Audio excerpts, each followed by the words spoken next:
Hello there. Hi. Welcome to Butterfly Effect, a podcast all about interviewing people.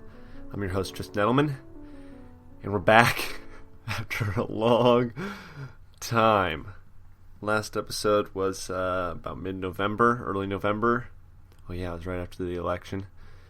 And that was with Andrew Neil. And not for lack of wanting to, but I just haven't been able to get out an episode since then. Just because of scheduling stuff, trying to find guest stuff. It's tough when you're living life and working and all that, doing all that kind of stuff.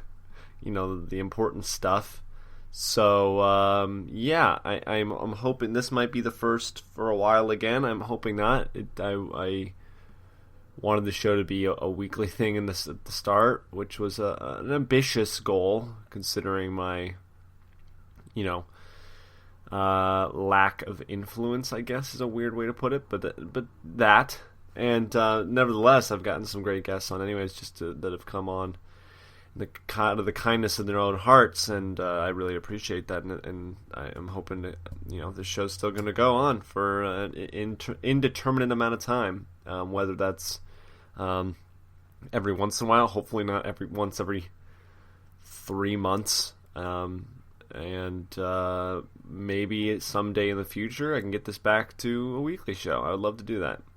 So that's still the goal.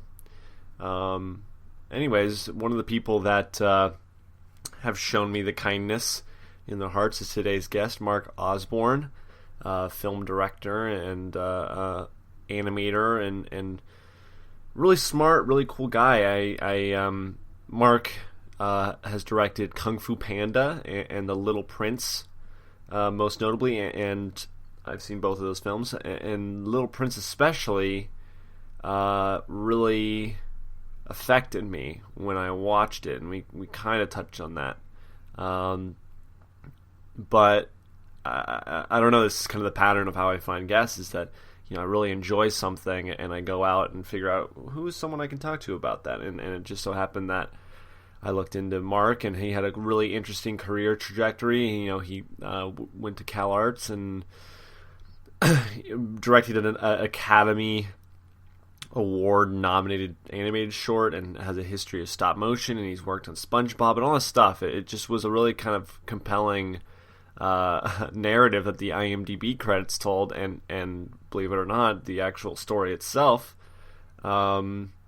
is more interesting when told by Mark himself. So, I was really glad to come back with this episode. This is a great episode to come back with, one that I really enjoyed and got a lot out of and learned a lot. And that's the most I can say about any of these conversations. They happen. That's always how they end up going. But this was a good one. So, yes, usually I save this for the end of the show, but due to the fact that I'm trying to get the show back up and running in a more regular manner, why don't you share this episode specifically, I suppose, but also just tell your friends and people about Butterfly Effect.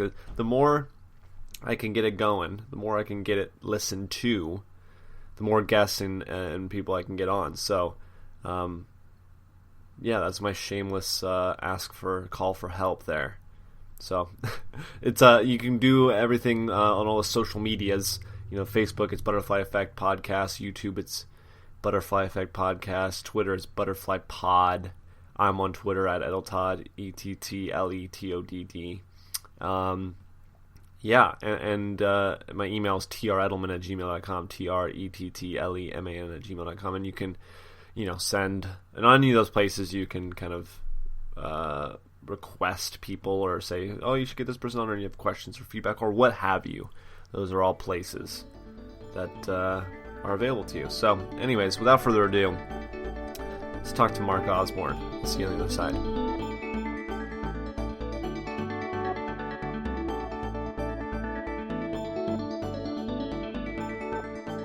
I guess what's going on with you now? Little Prince is obviously been some way out, but I just realized this when I was doing some research, that you're working on a Bone adaptation, and I don't know how much you can talk about that, but I had Jeff Smith on here. Oh, you did? Yeah, and I love Bone, and I was like, oh, I did not know that. So, and that's been in the making forever in terms of some kind of adaptation. It's been on my radar ever since after Kung Fu Panda, and I had heard that there was some possibility that it was, that it was kind of there was an opportunity there, and I through friends I reached out to Jeff and got connected to Jeff, and I ended up going to Ohio and hit it off with him. And I mean, I just loved the books, and I thought that I didn't know it as like a single issue comic, and so I got the benefit of just reading it all as one straight gigantic, epic story. Yeah. And I pursued it at that time a little bit, but it then went off to Australia, and there was a whole plan to do it with an Australian director, an Australian writer, and to maximize on the Australian credits. And so, I kind of backed off, and I went off and did Little Prince, and it was so funny because anytime I heard about the project or I heard about the company in Australia that was developing it called Animal Logic, and people on my crew came from Animal Logic, and I'd always say like, "Oh, what's going on with Bone? Like, what's happening?"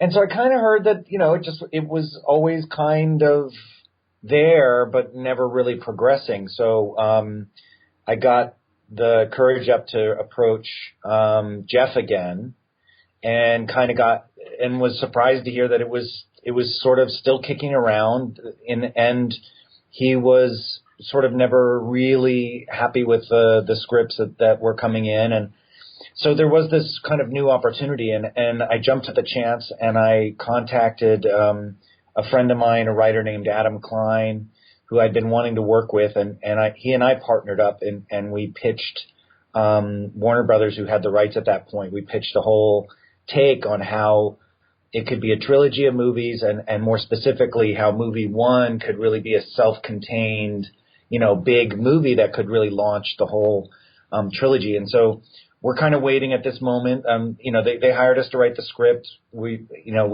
since, I think, written a kick-ass script that Jeff really, really loves, and we feel good about, and we're waiting at this point to figure out what the next steps are with Warner Brothers. So cool. And he's a really interesting guy because he's not, I guess choosy might not be the right word, but he's very careful with his baby, of Bone, because you could merchandise that thing to Kingdom Come, but he's very careful about how he wants to bring that out and make sure it's good stuff, which is, I think, commendable. Yeah, I think on the one hand, I think he really, I think he's always seen it as something that could be cinematic. So sure. I think he's kind of enjoyed the thought of it being made into a movie. And on the other hand, I think one of his heroes is Bill Waterston, who's never merchandised an ounce of, stuff. Yeah. And so I think there's, he's sort of somewhere in the middle where, I think he's always been very protective and careful and been very, very involved. And that was, just as a creative person myself, I guess I felt like it was really important, and that was the lesson I learned with Little Prince. Like I didn't want to make something unless it was going to have the blessing of those that love it, but also those that are sort of the watchful eye, kind of taking care of it. In the case of Little Prince, Antoine de Saint-Exupéry is no longer around, but his whole family controls they control the properties that he created, and especially Little Prince. And so I was very, very proud to be able to say that this is the first time that the estate of Saint-Exupéry has ever been behind and given their blessing to a film adaptation of the story. So it's quite I understood that was important. So anyway, I went to Jeff and I just said, look, I only want to do this if we can come up with a way to do it that you can bless and buy off on. And that's what's been really nice is I'm very careful about how we're approaching it. And anyway, I'm probably talking too much about it. No. I mean, if you've got, things you can't say too much, but that's fine. But it's very interesting stuff for sure. Yeah. And like I said, I'm a huge Bone fan, so. Yeah, well, for you and every other Bone fan, just know that I'm a fan, and that it's the number one priority is to take care of and maintain the tone of what Jeff has created, which is so unique and special, and it's that's the number one directive, is make sure that it's consistent with what people love about it. Great, I'm excited for however long it takes to get here. Okay. So how going all the way back, how'd you grow up and get interested in the arts and animation specifically?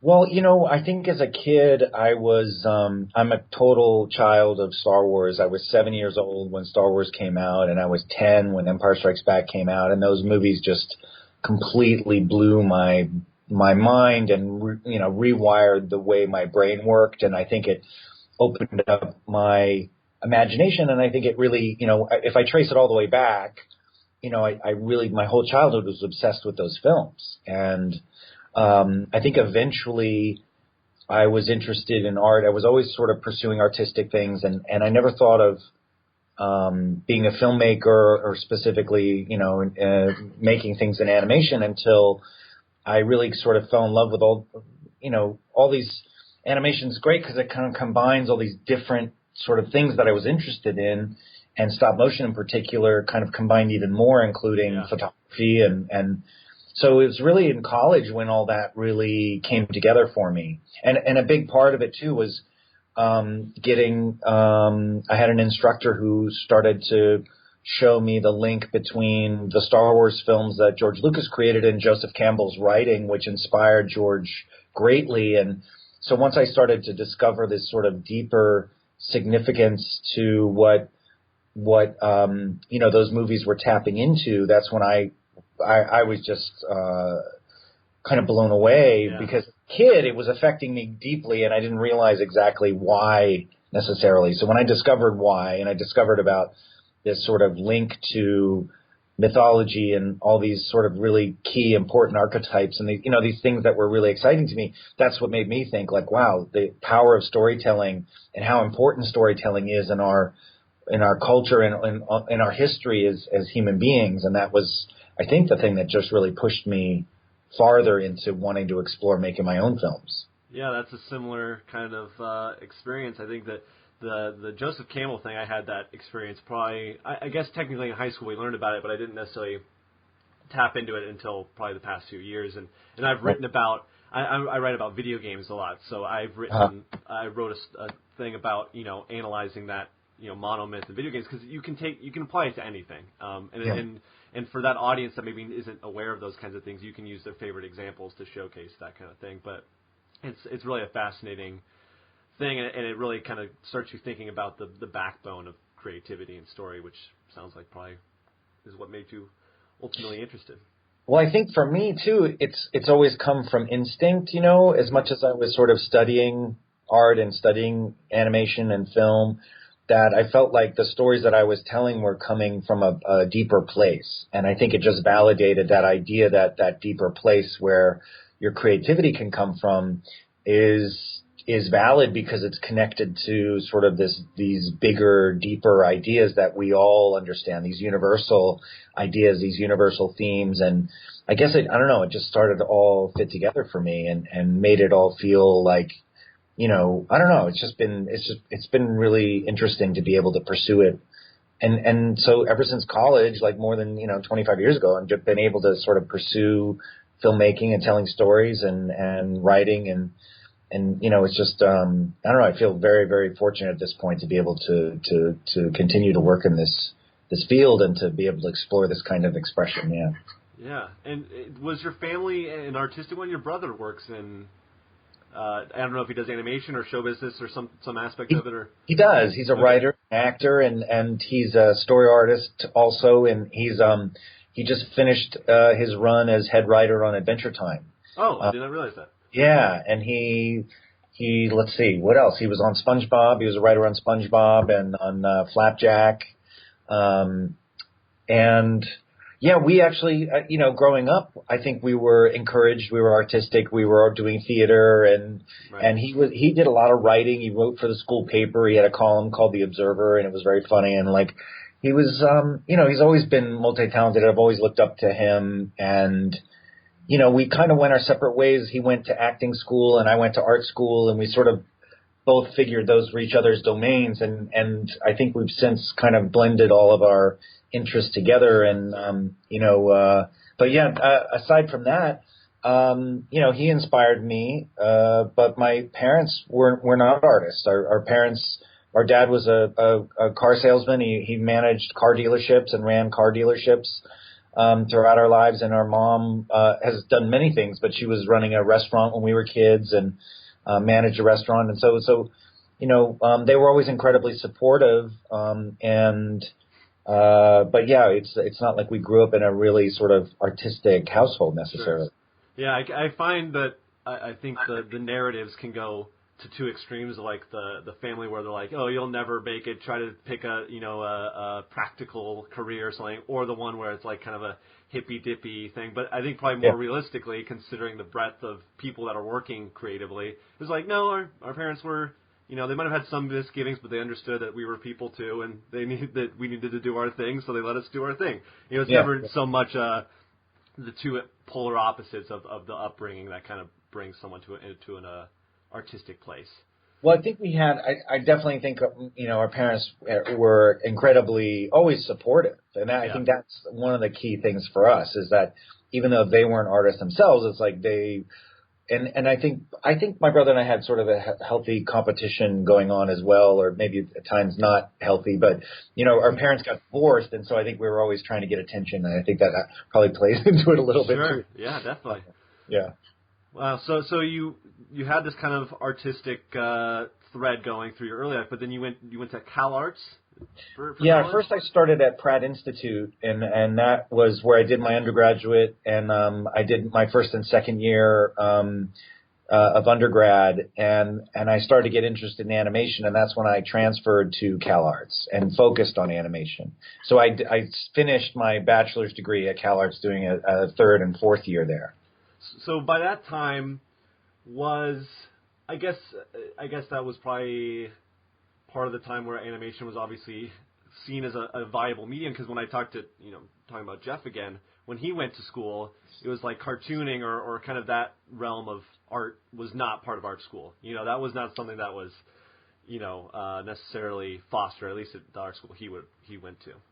Right. Well, I think growing up, I was kind of going through high school around the time of MTV's sort of early days, and so there was a lot of animation kind of mixed in, and I was seeing animation and the music videos, the IDs. There was a lot of really kind of experimental animation that I was seeing that was really intriguing to me, and I would say when I started to get really interested in animation, it was around the same time as The Simpsons became their first full half-hour episode premiered, sure. And I was a huge fan. After it had come off the Tracy Ullman show. Yeah, and then also that was when Little Mermaid hit big, and it sort of was like the return of the great Disney animated film. And so those were the things that sort of made it, all seem viable to me and all seem like a, worthwhile, at least while I was in art school, like a worthwhile thing to pursue. And it just, when I got to Cal Arts, it was clear that there was such a legacy of I was introduced to filmmaking that came from all over the world, and I was inspired by filmmakers like Jan Stankmeyer and the Quay brothers, and one of my mentors was a guy named Jules Engel, who made these abstract, visual music films that were just incredibly inspiring, and it just really felt like it was something that you could do. And there were many Cal Arts grads that had gone on and had become successful, and I was inspired by them, and I started, I got hired working for one in particular, a guy named David Daniels, who invented this form of claymation called Stratacut animation. And if you've seen Pee-wee's Playhouse, it's a huge part of Pee-wee's Playhouse. And he kind of pioneered this technique, and that got him a lot of notoriety, and he had done a lot of commercials, and so I started working with him on commercials and stuff, and it just, I don't know, it just kind of snowballed. Every job led to some other job, and it was kind of exciting to be able to continue to do it. Yeah. So what was the stop motion angle then? Were you focusing specifically in stop motion while you were there?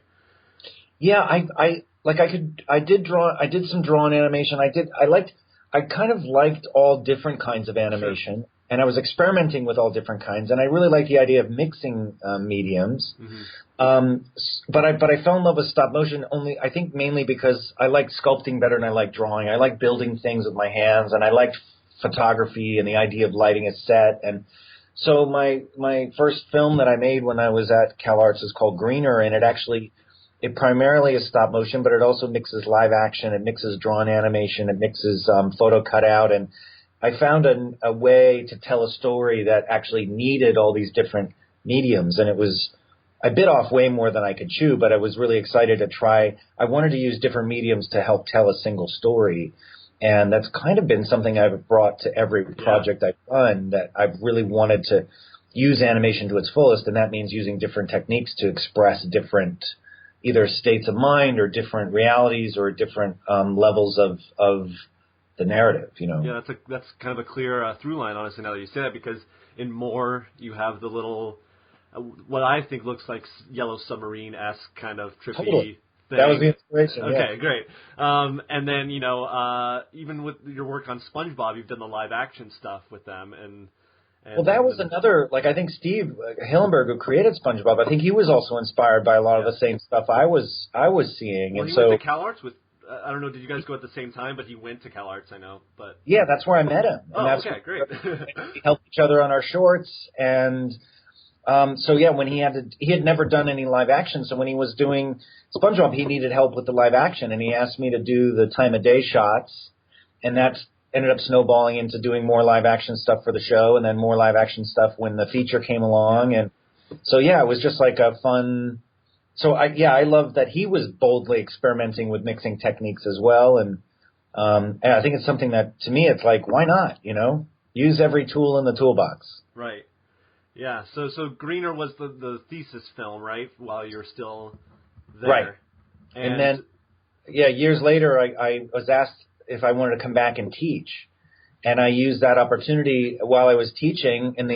I made another film while I was there called More. Mm-hmm. And that was another sort of stop motion film. But what's funny is, I considered that I was always thinking about going back to CalArts to maybe get my master's so I could make another film. And when they asked me to come back and teach, I was like, okay, I'm going to secretly pretend this is my master's program. Yeah, because you can learn a lot from in that environment, especially from the students themselves and their creative expression and stuff like that, I would imagine. So I was really inspired by the students. I was, because honestly, I was in love with stop motion, but at that point I was having trouble finding work in stop motion. Sure, and yeah.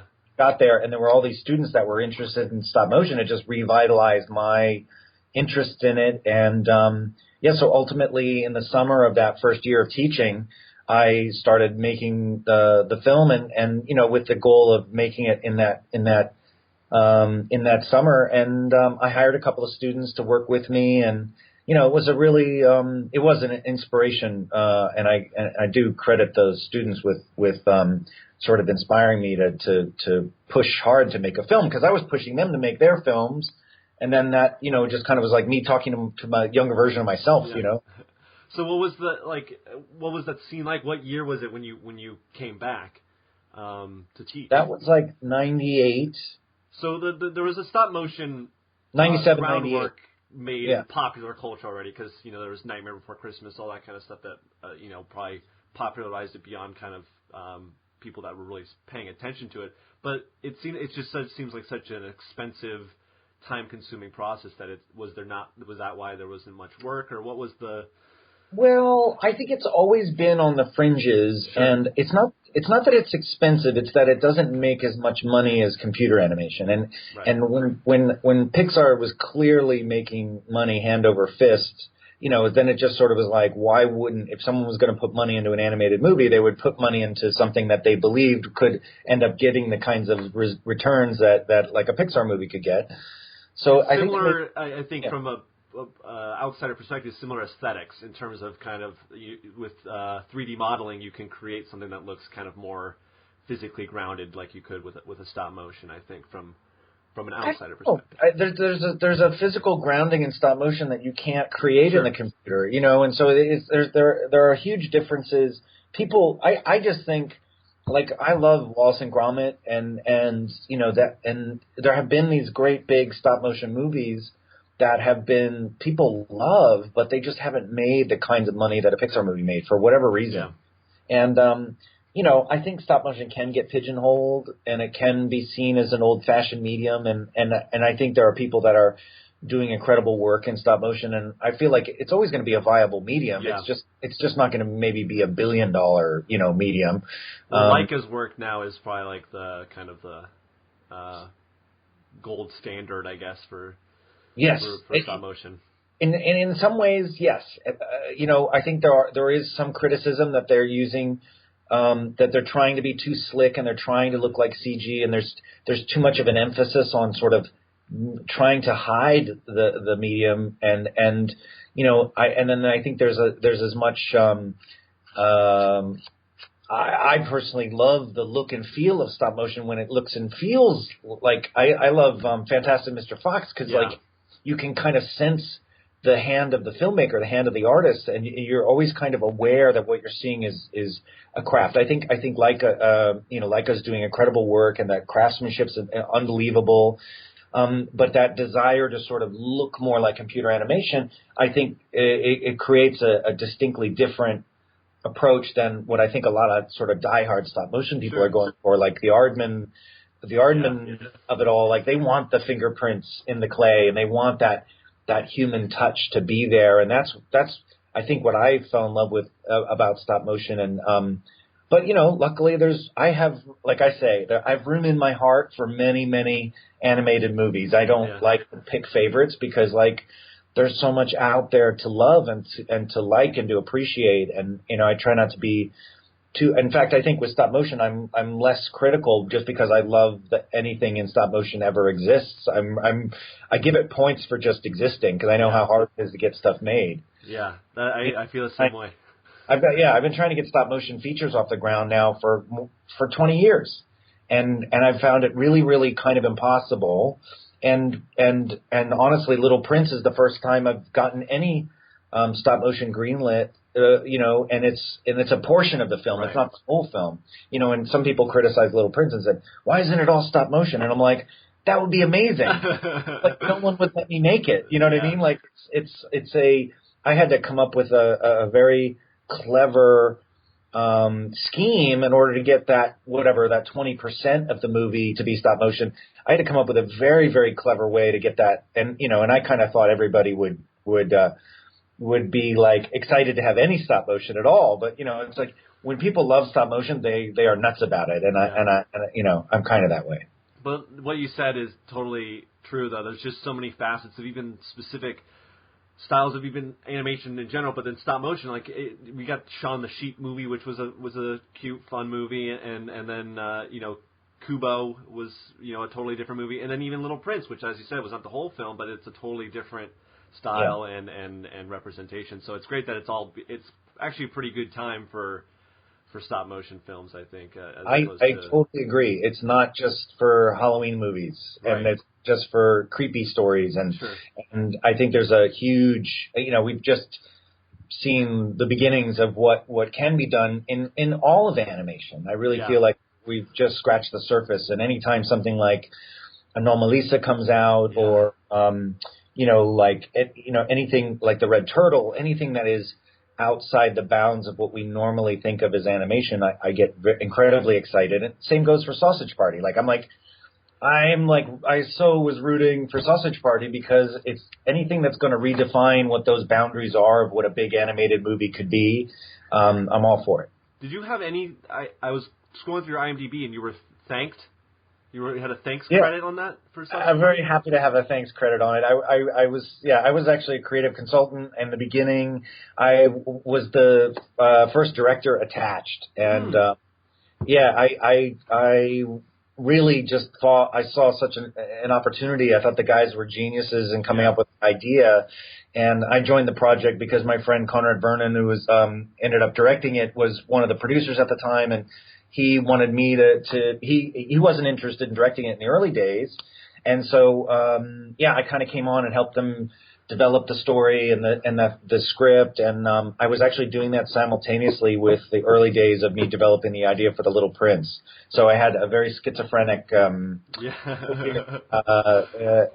on at that point. But I had to put all my eggs in one basket, and there was a point where I had to make a decision, and I just kind of followed my heart with what I felt like. And at the end of the day, like, I could never have made the film as like what Conrad and Greg Tiernan did with that movie and what they all did with that. It so like blew my mind. And it was like, I was like, wow, I couldn't have been that funny or that gross or that, just like crazy. Ultimately I didn't think it was I would have loved to have been more and more involved throughout, but I had to follow my heart and choose the film that I think I had a real deep connection to The Little Prince, and it was something that I really couldn't turn down. Yeah. Well, I'm just consistently surprised by Seth Rogen and Evan Goldberg, because they churn out movies like yearly, and they're always like different, and they're kind of very much following kind of the auteur theory in terms of what they're doing with comedy, which is gross out comedies, which you would not think has this kind of artistic form to it. Yeah, and what I love about them is that they aren't just. It's not just on the surface. That there's always deeper stuff going on, and I think Sausage Party is actually the pinnacle of that. Yeah. But everything they've done, I think, has worked for me on different levels, and just the like Superbad. I've never laughed so hard in a theater. I mean, I was screaming, laughing at that movie, but also I was very touched on a deep level of that love story, that friendship love story that was so. I don't know. It was so. I just thought they were tapping into something really real and truthful to sort of the experience of being in high school, and.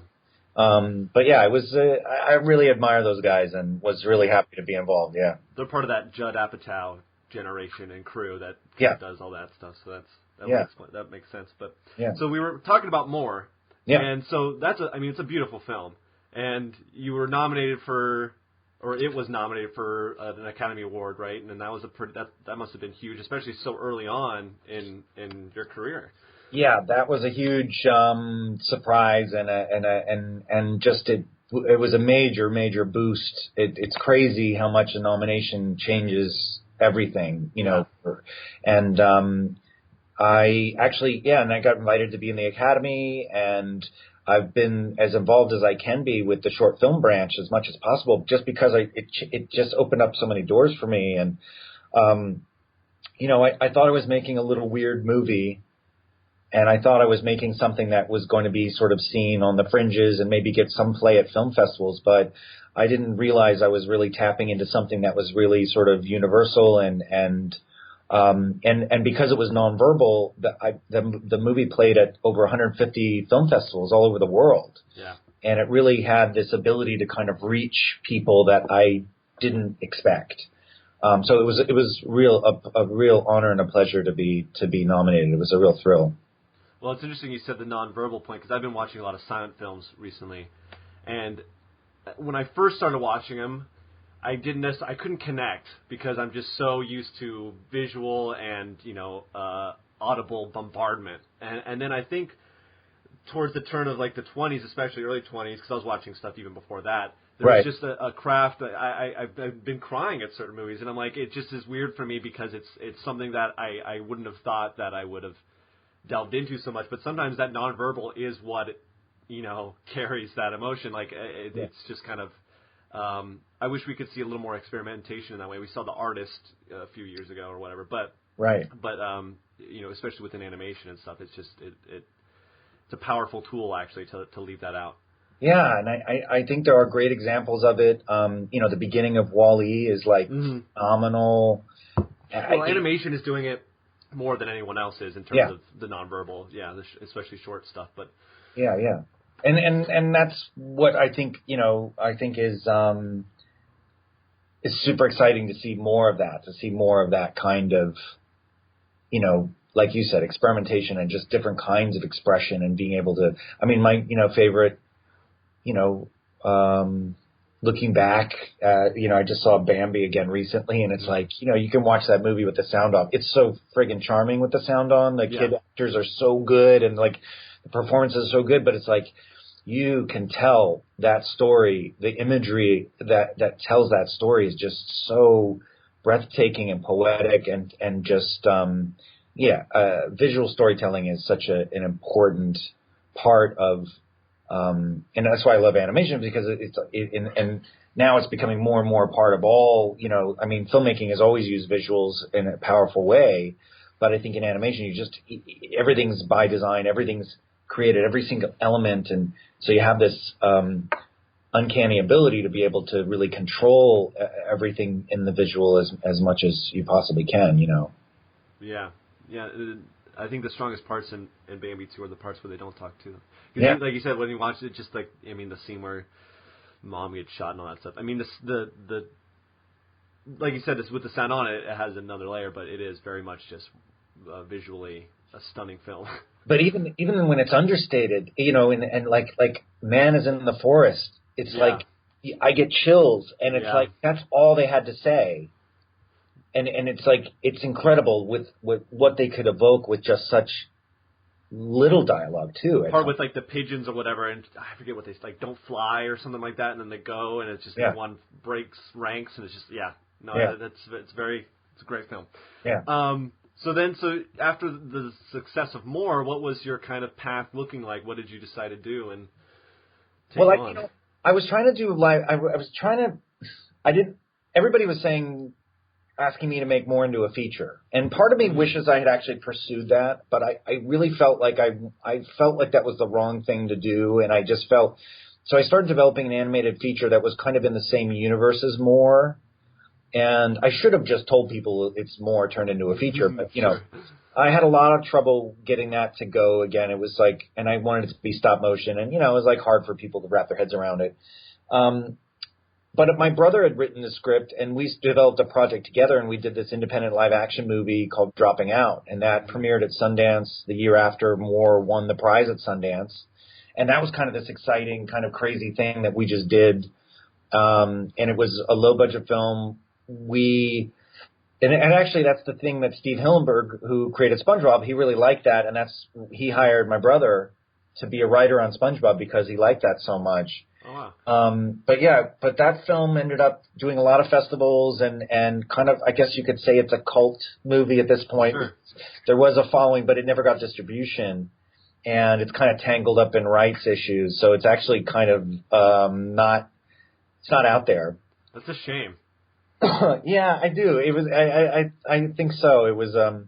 It's a cool, very, very weird, very, very dark, funny film. And I think it was also like Chris Gore, who founded Film Threat, with like that year at Sundance. He said it was one of his favorite films to come out of Sundance, and like we had fans Sure. of the film. But we were Anyway, so from there, I wasn't sure what to do, and I really wanted to get involved in animated features, and I had friends that worked at DreamWorks, and so I just started pushing to get a meeting at DreamWorks, and I showed them More, and they hired me on the strength of More, and brought me in as a filmmaker to develop projects there. And that eventually is what led to them asking me if I had any thoughts about this project that they had that was called Kung Fu Panda that kind of had never found its footing, and so I wrote some notes up and had some ideas that they found really compelling, and that project kind of went into a process of reinvention, and I got invited into that process along with a new producer named Melissa Cobb and with a director named John Stevenson and Jenny Nelson, who was head of story on the project, and we kind of were able to reinvent the project and turn it into what it eventually became. It seems like you have a history of coming on to save troubled projects or coming in and reworking things, because I know Little Prince seemed like it had a long tail, or at least the talks of some kind of bigger? No, it was production? actually never. It wasn't anything before I joined. It was Sure. just a book. And That's true. Yeah. Yeah, and the producers on Little Prince were going around, asking filmmakers if they knew the book and had any ideas. I guess that's where I got the implication from. But yeah. Okay. So that was really just like, again, it was like looking for the right combination. Sure. And they asked me, and then I really thought it through and said, well, the only way this will work is if we do this, this, and this, and we use 2 different animation techniques. And I kind of pitched back kind of some crazy ideas that they bought, and that's how that all progressed. But Panda was just sort of it was an opportunity. And it could have gone either way, because at that time it was a project that the studio wanted to work, but they also, it wasn't in good shape at that time. It was the best way to describe it was kind of a Shrek style parody of martial arts movies. And so it kind of hadn't ever found its footing as anything but that. And with that, it wasn't even finding its footing. And so the idea of sort of saying, well, let's turn it into a real epic martial arts movie with big stakes and, big, amazing sort of action sequences and real. So it feels like a kung fu movie. But at the heart of it, let's put a comedic character, like Jack Black, who wants nothing more than to be a martial arts hero, but is standing in his own way because he doesn't believe it could ever possibly happen. It's like that fanboy. It's that Tenacious D. It's Tenacious D minus the overt expression of talent. You know what I mean? Sure. He didn't ever go to an open mic night. You know what I mean? Right. They just sat home dreaming of being rock stars. It was that was a big part of the inspiration for me. That's funny. I feel like that's a perfect description of, especially with the Jack Black connection there. Yeah. But I guess there's kind of, even from my end, there's a kind of a misconception or just a lack of knowledge of what does a director of animation do, because people have an image of their mind of a director of a film, like the Hitchcock sitting there, doing the thing, like all that stuff. Right. Especially animation, which often has multiple directors. Yeah. How does that relationship work, and what does that look like? Well, the legacy of animated movies, really, if you look back at all the movies that were developed by Disney, it was always very collaborative, and there were usually multiple directors because there were different, strengths and weaknesses that they were sort of putting teams together, and all those movies were really guided by Walt's vision. But there's this amazing collaborative process that I think that they've really perfected now over the years, where everybody is there to service the movie. And so I've always been inspired by that, but at the same time I was really inspired by filmmakers like Scorsese and Kubrick and the Coen brothers, who are just like these clearly, visionary filmmakers. Yeah. And so when I started making films, I was interested in telling stories. I was interested in making films. And I've since found that, by being collaborative, that is actually the best way. Nobody can make movies by themselves. And so being collaborative is really the best way to build up a team, to build up the best version of what you're making. And so I've actually I learned a lot making Kung Fu Panda. It was an incredibly collaborative process. And I kind of brought that same process to The Little Prince. I'm very, very open. I think Tom Moore put it best. He said, when you're making an animated movie, he said, if you're smart, even if you're a single director, you've got many, many, many co-directors, and that I think is the right way to describe it. And for me, on The Little Prince, I had a writer and a head of story named Bob Persichetti, who was my co-director. When it came to sort of storyboard and dealing with the story team and dealing with developing the story, I looked at my editor Matt Landon also as a co-director, who was helping me shape the movie constantly on a daily basis.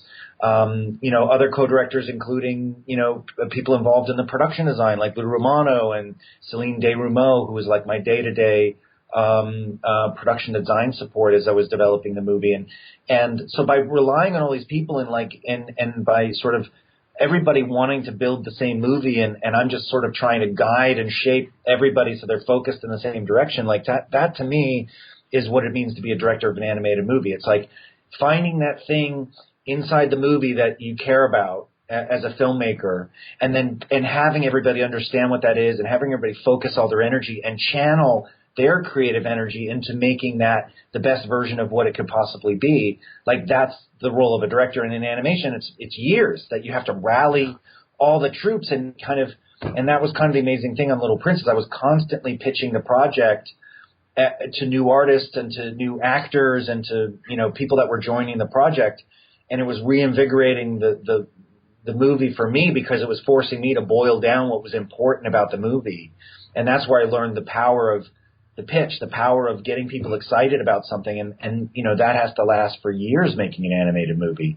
Yeah. So there's something to be said for teamwork, but there's also something to be said for having a real passionate, strong point of view about why this story needs to be told and why the movie needs to be made and what the movie is at its heart and what its soul is. And to be able to communicate that to the crew and get them excited is something that's, I think, one of the most important aspects of making an animated movie. So that sounds like not necessarily a contrasting experience, because you might have had a similar experience working on Kung Fu Panda, but that was something that was within there. They wanted it to work within DreamWorks. Well, there was a belief in the promise of the title, the premise. It's like they knew that they could sell a movie called Kung Fu Panda about a panda, and they were a little bit worried about it, martial arts being something that would alienate, like girls wouldn't like it. They were worried it was going to be, there were things that they were worried about. But yeah, on that, I came into it saying I've never made a feature before, and I said to my co-director, John Stevenson, I was like, let's partner up. And the same thing with Jenny Nelson and Melissa Cobb. And I was like, let's all figure out what this could be. I had things that I was really passionate about. I had ideas. I had thoughts. I especially had a strong connection to Jack Black and Tenacious D, and sort of what, I felt very deeply connected to that character, and that character in some ways represented my own aspects of my own childhood of being a fanboy of Star Wars. And, Sure. So I think for me, it's about, I brought this strong point of view, and, and I just fought endlessly for it for years, but I also learned about working with others, and I learned about this collaborative nature. By the end of that process, I felt like I was ready to go off and single direct, meaning, I felt like, okay, I've done that, and now I want to make a movie where I'm sort of the director, and I felt that in that process, it was beneficial, and the movie, if I had been the single director on Kung Fu Panda, the movie would be totally different. You might not even recognize it. You know what I mean? Like that, I really valued the collaboration that created that film. But at the same time, I sort of felt like at times I was spending a lot of energy trying to convince other people of things that I really believed in my gut. And so I really was looking for an opportunity where I could really kind of go for what I believed in and be in charge of sort of guiding the creative vision of a project, so I could spend all my energy kind of making the film as opposed to trying to convince other people that it's the right way to go. And so that was kind of my thought process. And so Little Prince was really a big test for me. And at the end of the day, like I said, I couldn't have done it without the people that I mentioned, without Jamie Cleary, who came on as my, he's credited as the co-director of the stop motion sequences, but he's credited as the creative director of the stop motion sequences, but he was like a co-director, a partner. His artistic style is so clear in those stop motion sequences that I really owe him a debt of gratitude of being sort of an incredible collaborator with me on that. Yeah. So what was that?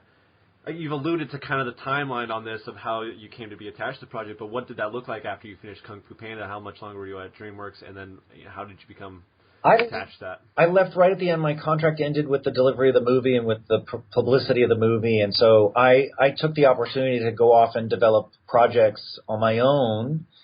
So I did that for a few years, and actually developing, Sausage Party and Little Prince kind of came around the same time, and there was sort of both of those appeared to be projects that could possibly happen, but could also be total bullshit. Like I was like, these could never happen, and so it was like my last attempt to stay sort of out in the world, trying to be in charge of my own destiny, and so I kind of pushed both of those forward, hoping that one of them would happen, and Little Prince was the one that became more real for me first, but for me it was. It was quite an extended period of time after Kung Fu Panda before I actually began the process of making Little Prince. And once I began making Little Prince, I from the first phone call to the final product, being done, and premiering at the Cannes Film Festival was about 5.5 years total for me. Wow. Yeah. It's crazy time. Yeah. But so you kind of mentioned this. The producers were seeking out filmmakers to do it, or were you pitching it? What was your connection to the original book? I got approached by French producers who had rights to the book, and they had a partnership with the estate. Right. And they were looking for a filmmaker. I think they talked to a lot of French filmmakers, and they decided to give a try of talking to filmmakers out in the rest of the world. Mm-hmm. And they had this notion that, the book is known all over the world. They wanted the movie to be able to travel all over the world. And I think they approached me because, they saw that we took Kung Fu Panda, which was a Chinese character, right. A Chinese animal and a Chinese culture and a genre, and we made it something that the whole world could appreciate. So that was, I think, the reasoning of coming to me. And then, I was just very, very lucky that I actually had a really deep connection to the book already. And like so much so that when I was first asked, I said, no, you can't make that book into a movie, and I rejected it. But I really drew upon my own experience with the book because the book had a profound effect on my life. And I think that's what pushed me down the road of saying, well, rather than just make the book into a movie, we should make a movie about how the book can have a profound effect on someone's life. That was my experience. Wow. I knew that was many, many, many, many people's experience with the book. And that really inspired the idea of this little girl who was going to be inspired by the book and who was going to sort of go on her own journey of trying to understand the deeper themes of the book that in my life are still ongoing. The idea of you can't ever, I think, come to a full understanding of what that book is and what that book means. And I feel like every time you read it, you find something new and different depending on where you are in your life. And that's a magical, amazing thing about that book. And that was really the goal, was to try to pay tribute to that as much as we could and to bring that magic into the movie as much as we could. Yeah, I think the framing device was very elegant for it's a relatively short book, to kind of make that work as a feature. And I think the way the film ended was kind of I guess this might have been a trend since films have been made, but just in terms of mainstream films or something like that, this kind of open-endedness of films. Instead of them telling you what the moral is or what you should know, it's like they kind of leave it to you to figure it out, and I think it's part of that. Well, that's tradition. Completely that comes from the book. And that's how the book works. The book is very open-ended, very ambiguous. And in fact, like the last paragraph of the book, the aviator says, he wrote the book because he wanted so badly for people to know who the little prince was should he ever return. And he's so clearly expressing his belief and faith in the existence of this little prince. But then the very last thing he says is, and I want people to recognize him because if he does return, please come and tell me.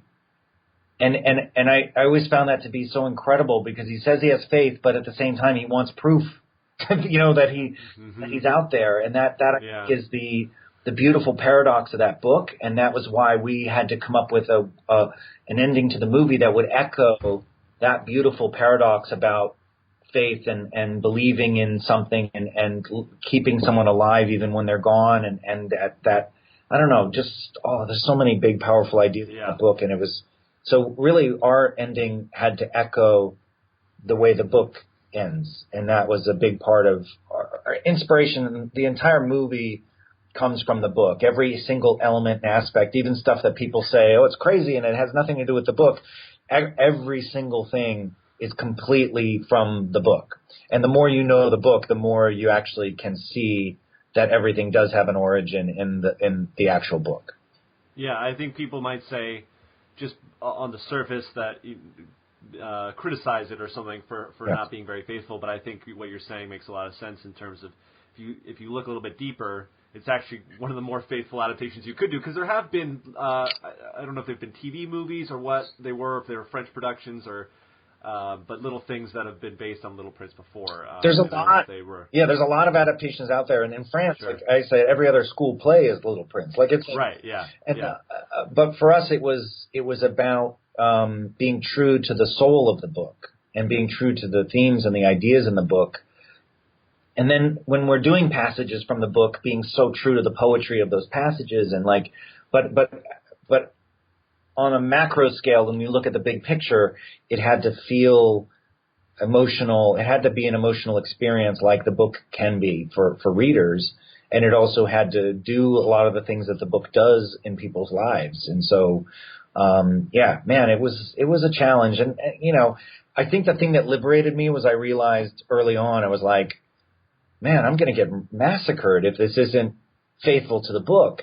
But then I realized, you know what, there's no way to adapt something and please everyone. And if you try to please everyone, you please no one. And so I said, the best way to pay tribute to this incredible work of art is to try to create something that can stand alone as an incredible work of art, but also echo and refer back to this book and to honor it. And that's why, like, I can't tell you the most validating thing in the world has been to have members of the Saint-Exupéry estate come up to me after the premiere at the Cannes Film Festival in tears, hugging me, telling me how much that I made the book new again, even to them. And that, I think, was the real triumph for the people that were involved working on the film, was that it did feel like it really honored the legacy that the book has. You know, who would have ever imagined the legacy that this book would have in this world? And, you know, we just wanted to be trying to connect with that in a profound way if we could, you know. Well, it's interesting. And like you said, you're not making a film to please any one group of people, but, you know, it's funny you look at other adaptations, like Roald Dahl famously hated Willy Wonka, and then I think Tolkien's son really hates the Lord of the Rings adaptations. It's like, and as a fan of those things, I think they're fantastic adaptations. Yeah. But it is nice that you did get the recognition from the state and from the family. Not that those other films were being made to please them. So many people who love the book have come to me or sent me personal messages, and it's like it's really been an incredible experience all over the world. People who love the book are reaching out to say that it affected them, and I think the greatest proof for me is when someone has a tattoo of the Little Prince and they say they love the movie. That's when I'm like, okay, that's when we know. You know, if someone has a tattoo, they're pretty deeply connected to the book. And the other aspect of the audience that I never realized that we were tapping into, I've had a bunch of people say that they never liked the book and they love the movie. Wow. And I didn't realize that was a whole market, you know. Yeah, Venn diagram. Yeah, that's interesting. Well, my girlfriend's aunt, who had passed away just recently before the film came out, that was her favorite book. So watching that personally, my girlfriend couldn't watch it yet because it's just. But I watched it just knowing that, and it was very, very touching. So well, here thank you. Great, I appreciate it. I'll share my favorite story, which happened in São Paulo, and we went to my son and I went to a festival there. Called Anima Mundi, and it was the Brazilian premiere of the film was both in Rio and São Paulo. And at the screening in São Paulo, we were in an open-air theater. It was like outdoor, under the stars. It was like an incredible night, 600 people in the audience. And the organizers of the festival told me afterwards that a little old lady came up to them and, speaking in Portuguese, came up and said to one of the festival directors, said, I just wanted to thank you. She said, because she said she had lost her daughter a month earlier. And she said, I lost my daughter. And she said, I haven't been able to cry for a month. And she said, tonight I cried. Thank you. And she hugged the festival organizers. And when they told me that story, I broke down in tears because it was such a validation for, I think, the power of the book, but what we were trying to do in the movie and staying true to that. And that's why death is never easy to deal with. And I think if you have to deal with it, you know, it's really important to be able to have something to help you verbalize it. And that movie is giving families or children or even someone who's an old lady, like a way to talk about something that's happened in their own lives. Like that to me is like really powerful. And I always think back to that because I think it was really early on. It was relatively early on in the film in its life of it being out in the world, and Sure. still didn't know if it was going to work or not. Right. And so that was an amazing validation. Well, it had a weird kind of distribution thing here in America, right? I don't know exactly what the story was on that, but it was a success in France. Well, it was a success all over the world. Right. The film is independent. It was financed through all the different countries where the book is popular.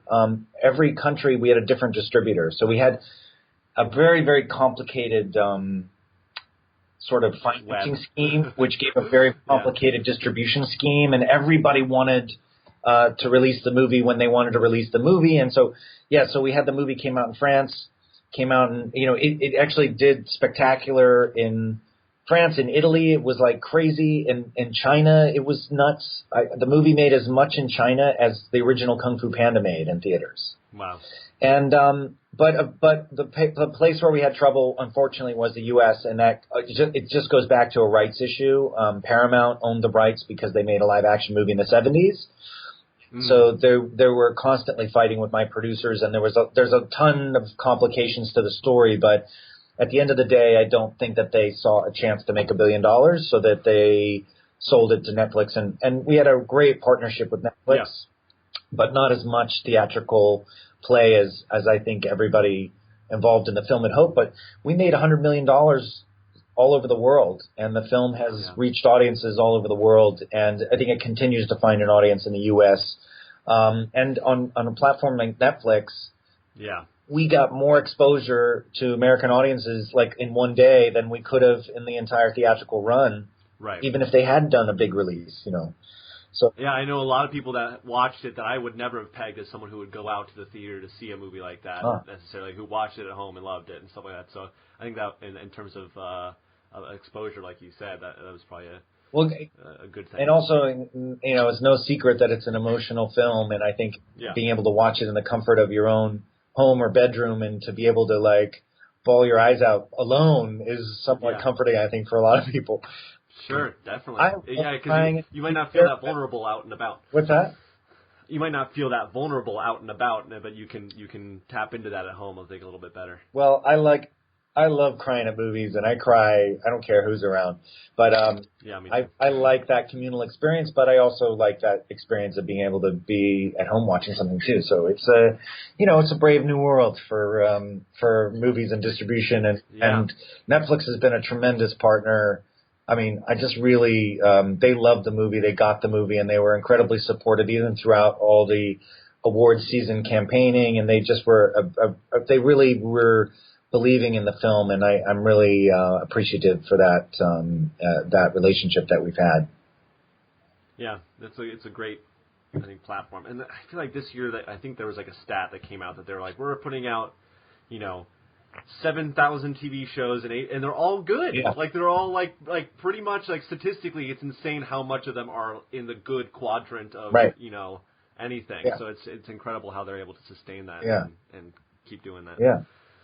But, thank you so much for talking, Mark. I won't take up too much more of your time. All right. But, thank you. It was a great talk. Yeah, it was, you're good to talk with, I think. Thank you. Yeah, Appreciate it was really fun.